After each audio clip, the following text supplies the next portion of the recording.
मिलिंद या कार्यक्रमात मी शुभांगी मिलिंद तुमच्या सगळ्यांचं स्वागत करते. आपण नवरात्र विशेष साजर करतोय, याच्यामध्ये स्त्री शक्तीचा जागर करतोय. आणि आज आपल्यासमोर एक बहुगुणी बहुआयामी असं व्यक्तिमत्व आहे. मिसेस सारिका सरकाळे. सारिका शिक्षिका आहे, एक उत्तम प्रशासक आहे, सामाजिक कार्याची आवड आहे, या व्यतिरिक्त क्रीडाप्रेमी आहे आणि सर्वात महत्त्वाचं म्हणजे ती कवयित्री आहे. खूप साऱ्या भूमिका ती पार पडते. आणि सारिकाच्या या सगळ्या जे काही छंद आहे, जे काही काम आहे, याबद्दल आपण तिच्याकडून जाणून घेणार आहोत. सारिका, तुझं आमच्या या कार्यक्रमात खूप खूप स्वागत. धन्यवाद ताई. अ, सारिका, नेहमी तुला आम्ही बघतो सतत हसतमुख असतेस, सतत तू ऍक्टिव्ह असतेस, काही ना काही नवीन गोष्ट तुझ्याकडे शिकायला मिळत असते, काहीतरी नवीन ऍक्टिव्हिटी तुझी चाललेली असते. तर या सगळ्याचे बीज कुठे रोवली गेली, किंवा सारिका सरकाळे यांच्याबद्दल खरं तर पूर्वीपासून मला जाणून घ्यायचंय. थोडासा त्यावर प्रकाश टाकशील का? नक्की नक्की. नमस्कार. माझं लग्नाआधीचं नाव आहे सारिका रावण चव्हाण आणि लग्नानंतरचं नाव आहे माझं सारिका महेश सरकाळे. तर मी मूळची सोलापूरकडली. बार्शी हा तालुका आणि माझं मूळ गाव हे वैराग आहे, म्हणजे माझं माहेर तिकडे आहे. आणि मी लग्नानंतर 2012 मध्ये मी पुण्यामध्ये इकडे शिफ्ट झालेले आहे. बर. पण ह्या सगळ्या इतक्या सगळ्या गोष्टींची जी काही तू म्हणजे क्रीडा क्षेत्रात आहेस, तू ऍग्रिकल्चर मध्ये पण शिक्षण घेतलेलं आहेस, या व्यतिरिक्त व्हॉलीबॉल खेळतेस, तर या सगळ्यांची बीजन कारण तू ज्या ठिकाणावर आलीस, खरं तर तिथं फार मोठ्या सुविधा किंवा खूप प्रमाणात आपण माहिती सुद्धा म्हणू शकू अवेलेबल नव्हती. मग हे सगळं तू कसं साध्य केलंस? नक्कीच. हे सांगायला मला आवडेल की माझी आई म्हणजे तिचं शिक्षण त्या काळचं 7वी झालेलं, पण त्यावेळेस त्यांचं डीएड होतं, ते 7वी म्हणजेच डीएड. आणि तिला शिक्षणाची आवड, खेळाची आवड, म्हणजे ती स्वतः उत्तम स्विमर आहे, म्हणजे पोहण्याची तिला कला होते. आणि खेळाची आवड तिला असल्यामुळे थोडं आपण म्हणतो ना जेनेटिक गुण जे म्हणतो की आईकडून आपल्या मुलांकडे येतात, वा. त्यातला हा छोटासा भाग आहे की आईकडूनच हे मला मिळालेलं आहे. तिला खेळाची आवड, वाचनाची आवड, पाठांतराची आवड. त्याचमुळे हळूहळू कुठेतरी जे आता मी भविष्यामध्ये जे माझं लिखाण आहे किंवा बोलणं आहे, ते तेव्हा मुळात तिकडे होतं की तिथून माझी छोटीशी सुरुवात झाली आईकडून, माझ्या माहेरी, माझ्या गावातूनच. आणि आतापर्यंत मी तुम्हाला समोर दिसते अशा विविध कलागुणांमध्ये मी आता थोडक्यापर्यंत माझं एक स्थान निर्माण करण्याचा प्रयत्न करत आहे. हा, म्हणजे तू जे काही लहान मुलांमध्ये रमतेस, ही आपण म्हणू की आईकडून आलेली आहे. कारण आई शिक्षिका असल्यामुळं साहजिकच ते वातावरण किंवा त्या गोष्टी तुझ्या समोर राहिल्या असतील. आणि त्यामुळे आम्ही आत्ताही तुला बघतो की सगळ्या मुलांची आवडती सारिका ताई आहेस तू. अगदी खालून जर सोसायटीतून चालली असते तरी सहज 4-5 मुलं गोळा होतात सारिका सारिका करत. तर माऊलीमध्ये तू जे काही काम करतेस, माऊली ऍक्टिव्हिटी सेंटरमध्ये, तर याच्यातून नक्की काय समाधान मिळतं किंवा त्याचा अनुभव कसा आहे? नक्कीच. तर आपल्या सोसायटीमध्ये जिथं मी आता राहते, दत्त दिगंबर कॉलनी अ मध्ये, तर कोथरूडचे जे रणजित हागवणे सर आहेत, त्यांनीच एक छोट्या मुलांसाठी प्री स्कूल सुरू केली आहे, ज्याचं नाव माऊली लर्निंग सेंटर आहे. आणि आपल्या माऊली लर्निंग सेंटरमध्येच माऊलींची मूर्ती असल्यामुळे आपल्या संकुलाला नाव ही माऊली लर्निंग सेंटर दिलेलं आहे. तर त्यांच्यानी माझी ओळख अगदी 2019 पासूनची आहे. आणि मग त्यांच्याच मी मॉडर्न वारजे ब्रांचला एक शिक्षिका म्हणून कार्यरत होते. आणि तेव्हापासून त्यांनी माझं ऑब्झर्वेशन एक त्यांच्या ऑब्झर्वेशनातून त्यांनी मला माझ्यातले गुण त्यांना आवडले आणि त्यांनी आता मला गेले 2 वर्षापासून माऊली रनिंग सेंटरची हेड, थोडक्यात एक ऍडमिन आणि कोऑर्डिनेटर म्हणून माझी त्या ठिकाणी नेमणूक केलेली आहे. आणि या माऊली लर्निंग सेंटरमध्ये मी एक शिक्षणाचं बॅकग्राऊंड असल्यामुळे आता सध्या मी तिथे सगळा स्टाफ हँडल करणे, विविध कार्यक्रमाचं नियोजन करणे, किंवा नवीन स्टाफ भरती असेल तर त्यांचं मुलाखती घेणे किंवा त्यांचे शिक्षणाबद्दल माहिती जमवणे आणि विविध सर्वांमध्ये संवाद साधणे, जे आपण मुख्याध्यापक म्हणतो बरोबर. किंवा एचओडी म्हणतो. आणि शिक्षक यांच्या मधला दुवा म्हणून एक सध्या काम करत आहे माऊलीमध्ये. आणि आमच्या माऊलीमध्ये आता छोट्या मुलाची प्री स्कूल आहे, डे केअर आहे. माऊलीमधली तुझी भूमिका तू सांगितली, म्हणजे लहान मुलाबरोबर मुलांबरोबरच तिथं तुझं मोठ्यांबरोबर पण काम आहे किंवा बाकी सगळं काम करतेस. कारण समाजकार्यात पण तू खूप सक्रिय आहेस. वेगवेगळ्या उडांच्या कार्यक्रमात मी तुला बघत असते. त्या व्यतिरिक्त काही राजकीय कार्यक्रमात पण तुला बघत असते. तर हा अनुभव कसा आहे, किंवा नक्की तिकडे कशी काय वळलीस तू? इकडे म्हणजे जेव्हा मी 2012 साली पुण्यामध्ये आले लग्नानंतर, हं. तेव्हा दुधाण्यांची पहिली शाळा जी संत तुकाराम शाळा होती. आणि हो. माझं डीएड झाल्यामुळे एक संधी म्हणून मी तिथे ट्राय केला, तर तिथे मला नोकरी मिळाली. आणि अगदी 2100 पगारावरती मी नोकरीला तिथे जॉईन झाले. आणि दुधाणे हा परिवार म्हणजे राजकीय परिवार त्यांचा. पण एक माझ्यामध्ये विविध कलागुण होते. मग एका खेड्यातून आलेली मुलगी पुण्यामध्ये वेगळं काहीतरी आहे. मग त्यांनी मला त्यांच्या शाळेमध्ये संधी दिली एक शिक्षिका म्हणून काम करण्याची. आणि असं करत करत ह्या लोकांची ओळख झाली. मग अगदी राजकारण हा तिकडचा तो व्ह्यू एक वेगळाच होता. पण आता एक सोशल वर्कर म्हणून एक मला आवड आहे. आई वडील आतापर्यंत आई वडिलांनी खूप माणसं जोडली. तोच गुण छोटासा आमच्यामध्ये मुलांमध्ये आलेला. त्यापैकीच एक समाजकार्याची आवड तिथून निर्माण झाली. विविध मैत्रिणी गोळा करणं, नवीन लोकांशी, नवीन मोठ्या लोकांशी एक संवाद साधून त्यांच्यातले काही चांगले गुण आपल्याकडे घेता येईल का, किंवा त्याप्रमाणे आपल्याला अनुकरण कसं करता येईल, हा छोटा प्रयत्न म्हणून त्या क्षेत्राकडे वळत वळत मग विविध सामाजिक कार्यक्रम असू देत किंवा राजकीय कार्यक्रम असतील, त्यांना समोरच्यांना माझे काही छोटेसे गुण आवडले. त्यामुळे त्यांनी मला वेळोवेळी त्यांच्या सोबत राहण्यासाठी एक संधी दिली. आणि ही संधी माझ्यासाठी खूप एक शिकण्याचं, एक अनुभवातून म्हणतो की माणूस अनुभवातून शिकतो. आणि हाच अनुभव मला एक आतापर्यंत चांगल्या लोकांमध्ये राहण्यास मिळालं. त्यांच्याकडून काही चांगलं शिकता आलं, हा छोटासा प्रयत्न. क्या बात आहे. म्हणजे कसं आहे, कुठलीही गोष्ट फुलायची असेल तर त्याला थोडा वारा पण गरजेचा असतो. तुमच्यामध्ये जे काही गुण आहेत ते आहेतच, त्याला कोणी नाकारू शकत नाही. पण त्याला जे बाह्य रूपानं जे तू सांगतेस आता, की ज्या ज्या लोकांनी तुला सहाय्य केलं, थोडक्यात त्या लोकांचाही त्यामध्ये हातभार नक्कीच आहे. पण आता हे प्री स्कूल आहे किंवा तुझं समाजकारण आहे, हे सगळं करता करता अजूनही व्हॉलीबॉल खेळतेस का, किंवा खेळानं तुला काय शिकवलं? हो, नक्कीच.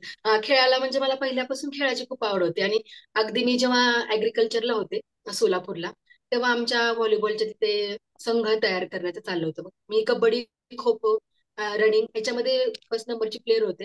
पण तेव्हा तिथे मला व्हॉलीबॉलची पण खेळण्याची संधी मिळाली ग्राउंडला. जेव्हा त्यांनी माझं व्हॉलीबॉल कशी खेळते हे पाहिल्यानंतर ऍज अ कॅप्टनशिप माझ्याकडे तेव्हापासून मिळाली. आणि विभागीयपर्यंत मी स्वतः व्हॉलीबॉल खेळले. अगदी आता ह्याही वयात कुठेही नेट जरी दिसली व्हॉलीबॉलची तरी मी आताही खेळते.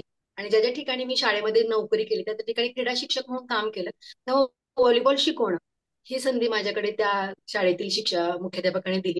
आणि व्हॉलीबॉल त्यातून मग एक फिजिकल मेंटेनन्स जो म्हणतो आपण, एक फिजिकली आणि मेंटली फ्रेश कसं राहावं हे खेळाने मला शिकवलं. आणि त्यामुळे जी आताही आई वयात तेवढी एनर्जी आहे किंवा ते बॅकग्राऊंड असल्यामुळे आनंद वाटतो. आणि आताही परवाच आम्ही गेल्या आठवड्यामध्ये क्रिकेट सुद्धा, आमच्या महिलांचा क्रिकेट टीम होती, वा. तर महिला क्रिकेट चषक पण आम्ही क्वार्टर फायनल पर्यंत खेळून आलो. तर या खेळामुळे एक ऊर्जा स्फूर्ती मिळते, एक एनर्जी मिळते. आणि एक नवीन लोकांमध्ये खेळाच्या माध्यमातून जोडलं जातं. त्यामुळे खेळत राहा, फिट राहा आणि आनंदी राहा, हा एक छोटासा मंत्र खेळातून मला मिळालेला आहे. वा, खूप छान. इतक्या सगळ्या गोष्टी सांगितल्या, पण आता याच्या व्यतिरिक्त शेती म्हणजे ॲग्रिकल्चर शिकण्यापासून योगाचा डिप्लोमा, ह्या दोन्ही गोष्टी खूप वेगवेगळ्या आहेत. रात्र तू करतेस त्या सगळ्याच गोष्टी वेगवेगळ्या, आपण म्हणू ना एखाद्या हिऱ्याचे वेगवेगळे पैलू असतात, असे पैलू आहेत. तर हे सगळं करण्यामागची प्रेरणा काय? नक्कीच, नक्कीच. त्याच्या पाठीमागे खूप अशा छोट्या छोट्या गोष्टी आहेत की ज्यामुळे मला वेगवेगळ्या क्षेत्रापर्यंत ट्रान्सफर व्हावं लागलं. तर 12वी नंतर मी सोलापूरची असल्यामुळे 12वी नंतर काय करायचं पुढे, तेव्हा परिस्थिती नव्हती आई वडिलांची आर्थिक, की मोठे शिक्षण द्यावं किंवा चला आता 12वी झाली तर लग्न करून टाकूयात असे चुलते म्हणायचे. पण आई वडिलांना माहित होतं की थोडंसं मी हुशार आहे किंवा करू शकते. तर मग त्यांना वडिलांना त्यांच्या मित्रांकडून समजलं की ऍग्रिकल्चर हाय डिप्लोमा चांगला आहे मुलींसाठी, त्याच्यामध्ये ग्रामसेवक, तलाठी अशा संधी आहेत. तर हेही तुम्ही ट्राय करा. म्हणून मग सोलापूरला माझं तिथे 12वीला चांगले मार्क डिस्टिंक्शन असल्यामुळे ऍग्रिकल्चरला नंबर माझा फ्रीमध्ये लागला. वा. आणि त्यानंतर तो 2 वर्ष, हो 2 वर्षाचा तो डिप्लोमा होता. आणि तो राहुरी विद्यापीठ अंतर्गत सोलापूर डिस्ट्रिक्टला होता.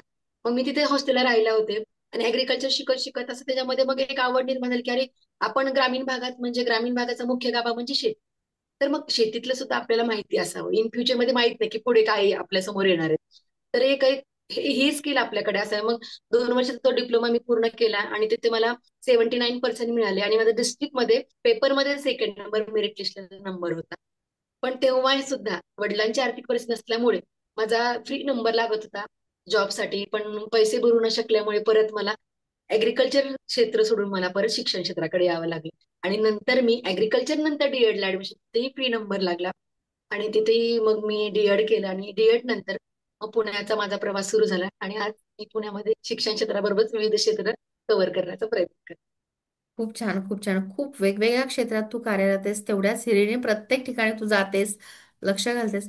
पण मला तुझ्यातला सगळ्यात मोठा भावलेला गुण म्हणजे तू मराठी, हिंदी आणि इंग्रजी अशा तिन्ही भाषांमध्ये कविता करतेस. तर त्याविषयी थोडं सांग. नक्की. माझा कविता म्हणजे डीएडला जेव्हा होते तेव्हा मी कविता वाचायचे, चारोळ्या वाचायचे. म्हणजे लोकांनी लिहिलेला किंवा पेपरमध्ये आलेला. आणि आम्हाला मराठीचे सर होते. त्यांनी एक प्रेरणा दिली की हा तुम्ही लिखाण करू शकता. आणि एक डीएड म्हणजे एक शिक्षिका म्हणलं की त्यांच्याकडे सर्व गुण असलेच पाहिजे. शिक्षक हा बहुआयामी असायला हवा. तर मग हा एक भाग होता की मराठी विषय किंवा आपण मराठी आहोत तर आपल्याला लिहिता येतं का. हा प्रवास सुरू झाला 2011ला. डीएडच्या वेळेस मी कविता वाचायला शिकले किंवा चारोळ्या एकत्र करायला शिकले. पण जेव्हा मी पुण्यामध्ये आले 2015 पासून, माझी पहिली कविता प्रेरणा ही स्वतः मी स्वलिखित रचली. आणि तिथले संस्थापक आणि मुख्याध्यापकांना ती खूप आवडली आणि तेथून माझ्या लिखाणाला प्रेरणा मिळाली. आणि माझी कविता पहिली प्रेरणाच होती. आणि तो 2015 पासूनचा प्रवास तो आतापर्यंत चालूच आहे. मग मी एक विषय 10 प्रकारात लिहू शकते. विविध प्रकारामध्ये तो एकच विषय वा. दिलेला. आणि या. शिखर म्हणून मला खूप पुरस्कार मिळाले. आता 80 पुरस्कार मला काव्य लेखनासाठी मिळालेले आहेत. सर्टिफिकेट प्रमाणपत्र त्याचे. आणि त्यातूनच मग माझी कवितांची सुरुवात झाली. मग जेव्हा मी स्पीक इंग्लिश ह्या कोर्स जॉईन केला, म्हणजे इंग्रजी माध्यमाच्या शाळेला शिकवण्याचं एक आव्हान माझ्यासमोर होतं की बाबा हेही शिकूयात. पण तिथे इंग्रजी माध्यमाच्या शाळेत शिकवण्यासाठी शिक्षकाला इंग्रजी बोलता यायला हवं. म्हणून मी स्पीकवेलिंग आपल्या काकडे सिटीमध्ये तो कोर्स जॉईन केला. आणि त्या अकॅडमीमध्ये असताना माझी पहिली कविता मी स्पीकवेल वरती म्हणजे इंग्लिश मधून केली. आणि तिथून तो इंग्रजी कवितांचा पण लेखन, तिथे थोडीशी प्रेरणा मिळाली. ते लेखन सुरू केलं. आणि हिंदीमध्ये तर मी आपलं माझं शिक्षण बीए ग्रॅज्युएशन आपल्या सिद्धिविनायक महर्षी कर्वे संस्थेतून झालं. आणि तिथल्या मासिकामध्ये विविध प्रकारच्या लेखनाला संधी होती. मग तिथून ही हिंदी कविता लिहायला लागली. म्हणजे अशा प्रकारे आज मराठी, इंग्रजी आणि हिंदी या तिन्ही माध्यमातून मी कविता करते. पण सध्या फोकस आता सध्या मराठीवरती आहे. मग मी चारोळी लेखन करते, कविता लेखन करते, लेख लिहिते, प्रबोध लिहिते. असे वा. विविध प्रकारचं लेखन आता त्याच्यामध्ये वा. चालू आहे. सारिका, लवकरच तुझी पुस्तकं आम्हाला बघायला मिळतील, अशी अपेक्षा आहे, वेगवेगळ्या विषयांवरची, कवितांवरची. तुझी पहिली कविता प्रेरणा. पण आता मी तुला विचारते, हे रोज जे सगळं तू कविता लिहितेस, लेख लिहितेस, या मागची प्रेरणा कुठून येते? रोजच्या डेली आपल्या म्हणजे दैनंदिन जीवनातून, निसर्गामधून, की काही मनात अचानक विचार आले त्याच्यावर कविता होतात तयार? हो. म्हणजे जेव्हा बाहेर पडते तेव्हा आजूबाजूचा जो परिसर आहे त्यामध्ये निसर्ग आहे, आजूबाजूची आपली मित्रमंडळी आहेत. आणि जास्त सगळ्यात माझा सपोर्ट सिस्टम म्हटलं तर माझे मिस्टर. त्यांनी मला म्हणजे पुण्यामध्ये आल्यानंतर असं केलं नाही की तू फक्त हे कर ते कर, असं कधी कुठली बंधन घातली. वा. सपोर्टमुळे त्यांनी विविध क्षेत्रामध्ये डेव्हलप होण्याची संधी दिली. आणि मग माझं तिथून लिखाण मग अशी प्रेरणा मिळते की हा चला यात लिहूयात आपण, निसर्गावर बाहेर पडलो आपण. तर निसर्ग काय शिकवतो. हा शीघ्र कवी म्हणून त्यामुळे मला पुरस्कार मिळाला की मी ऑन दी स्पॉट कुठे भेटू शकते. हे जेव्हा माझ्या लक्षात आलं तेव्हा मग मी निसर्ग असू देत, अध्यात्म असू दे, संस्कार असू दे, लहान मुलं, ज्येष्ठ किंवा मित्रमंडळी. तर आजच यांच्या ऑफिसमधून मला सकाळीच फोन आला की सारिका, मित्रता हिंदीमधून कविता पाठवायच्या आहे. त्याच्यावर त्यांच्या मासिकामध्ये ती आता छापून येईल. तर अशा वा. प्रकारे मग ही प्रेरणा मिळाली. आणि मग ते होत गेलं आणि तो आत्मविश्वास आला की हा आपण हे करू शकतो. Yes, I can.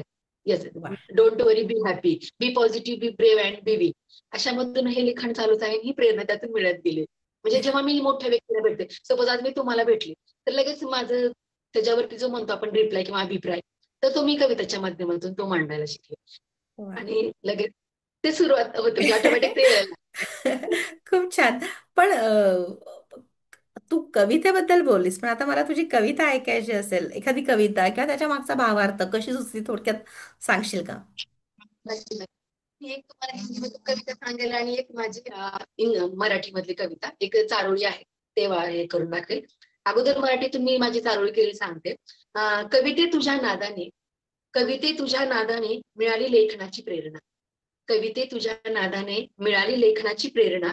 शब्दांच्या रचनेतून जणू घर केले प्रत्येक मना. शब्दांच्या रचनेतून जणू घर केले प्रत्येक मना. कविते तुझ्या नादाने मला लागला हा छंद. कविते तुझ्या नादाने मला लागला हा छंद. माझ्या लेखनाचा दरुर दे सर्वत्र सुगंध. माझ्या लेखनाचा दरुर दे सर्वत्र सुगंध. ही माझी चारोळी आहे. त्याला आठवडी म्हणतात. म्हणजे चार चार ओळींची म्हणजे ती आठवडी झाली. आणि हिंदीमधून अं, जीना क्या जीवन से हार के, जीना क्या जीवन से हार के, पतझड़ के बाद तो सावन आती, पतझड़ के बाद तो सावन आती, जिंदगी तो सभी जीते, जिंदगी तो सभी जीते हैं, हम अपनी तरीके से जिएंगे, चाहे उसमें हमें हारना क्यों ना पड़े, हम अपने आप से जरूर जीतेंगे, क्योंकि कोशिश करने वालों की हार कभी नहीं होती, क्योंकि कोशिश करने वालों की हार कभी नहीं। वा. Thank you. खूपच छान. अ, म्हणजे तुझ्या कविता नक्की ऐकायला बसलो की ऐकतच राहावं असं वाटतं. पण या कवितांचे वर्कशॉप्स पण तू घेतेस असं मी ऐकलंय. हो. तर आता काही ह्या क्षेत्रामध्ये जे काहींना लेखनाची आवड असते, वाचनाची आवड असते. कविता लेखन केव्हा करू शकतो? ज्यांना लेखनाची आणि वाचनाची आवड आहे. मग तुम्ही लेखन कुठल्याही प्रकारे करा किंवा वाचन अगदी न्यूजपेपर पासून, वर्तमानपत्रापासून, अगदी छोट्या छोट्या पुस्तकांपासून ते अगदी कादंबऱ्यांपर्यंत. ज्यांना याची आवड आहे, मग पण त्यांना असं एक्सप्रेस होण्यासाठी एखादं व्यासपीठ म्हणतो, ते कसं उपलब्ध होऊ शकेल? तर अशांसाठी आपले विविध साहित्य प्रकाराचे ग्रुप आहेत. तर मग ज्यांना लेखनाची आवड आहे, त्यांना आम्ही प्रेरणा देतो की तुम्ही हे करू शकता. तर त्यांना आम्ही सांगतो की तुम्ही कशा प्रकारे लिहिता. त्याच्यामध्ये मुक्त छंद आहे, चारोळी आहे, आठवडी आहे. मग आपण त्यांचं लेखन मागवून घेतो की तुम्ही कशा प्रकारे लिहिले आतापर्यंत. पण त्याला एक थोडंसं गायडन्स म्हणतो आपण, एक प्रॉपर शेप देणं म्हणतो. तर ते आम्ही आपण मग आतापर्यंत जे लिहितात कॉमन प्रकार म्हणजे मुक्त छंद, म्हणजे ते आपण कुठली चारोळी किंवा आठवडी असं नाही, तर आपण सरसकट लिहिणं म्हणजे मुक्तछंद प्रकारात काही लेखन करतात. मग त्यांना आपण सांगतो की त्याच्यामध्ये वेगवेगळे कसे प्रकार आहेत, म्हणजे प्रॉपर यमक रायमिंग जे म्हणतो ते कसं आलं पाहिजे. त्याच्यावरती वर्कशॉप घेतो आपण, मग ऑनलाईन आहेत, ऑफलाईन आहेत. आणि ह्या कवितेमध्ये मला मार्गदर्शन करणाऱ्या रागिणी जोशी, जे आपल्या कोथरूडमध्ये धानोकर जवळ राहतात, त्यांनी मला तो प्रॉपर शेप दिला की सारिका, तू एवढं लिखाण करते तर तू अशा प्रकारे करते, तुला आणखी छान तुझं संकलन चांगलं होईल आणि ते कुठेही तू सादर करू शकते. तर त्या माझ्या गुरु त्याच्यामधल्या आहेत, रागिनी जोशी, कोथरूडच्या धानोकर मध्ये. आणि अशा प्रकारे मग यातून मला प्रेरणा मिळाली. त्यांनी माझा वर्कशॉप घेतला आणि ऑनलाईन मी त्यांच्याकडून शिकले. तर मग त्यांनी कळले की अगं सारिका, तू हे तू स्वतः पण करू शकते.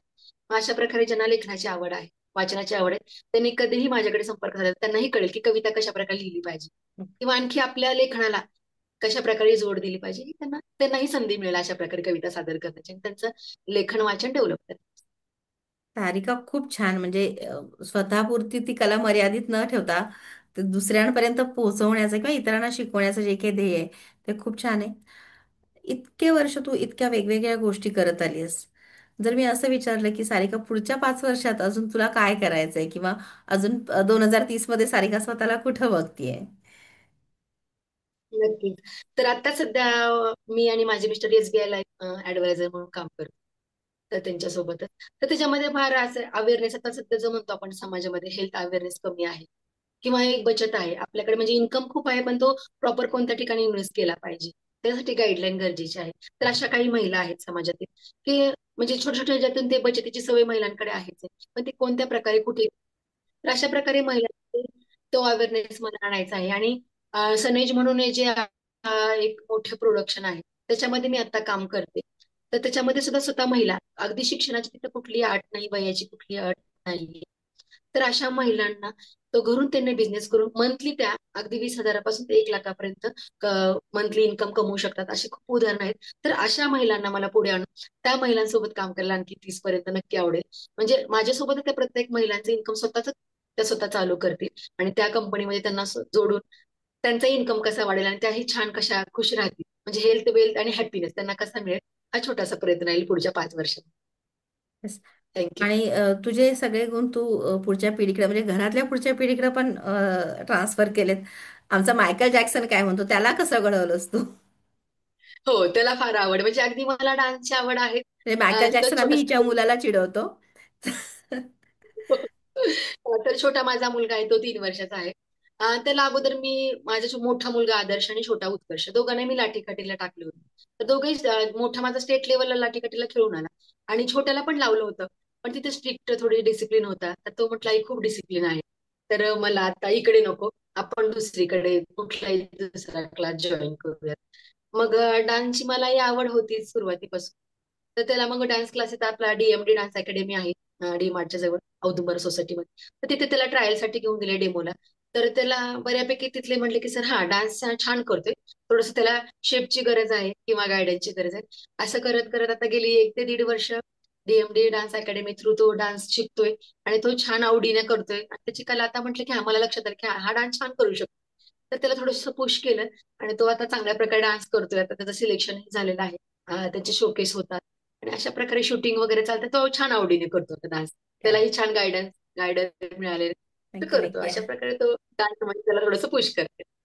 सारिका तू आलीस, वेळ काढलास, आम्हाला खूप छान गोष्टी सांगितल्यास. नवरात्र आहे आणि हा आपण स्त्री शक्तीचा जागर म्हणून हा एपिसोड करतोय, हे एपिसोड करतोय सध्याचे. तर तू सध्या शेवटी काय संदेश देशील आपल्या प्रेक्षकांना? येस, नक्कीच.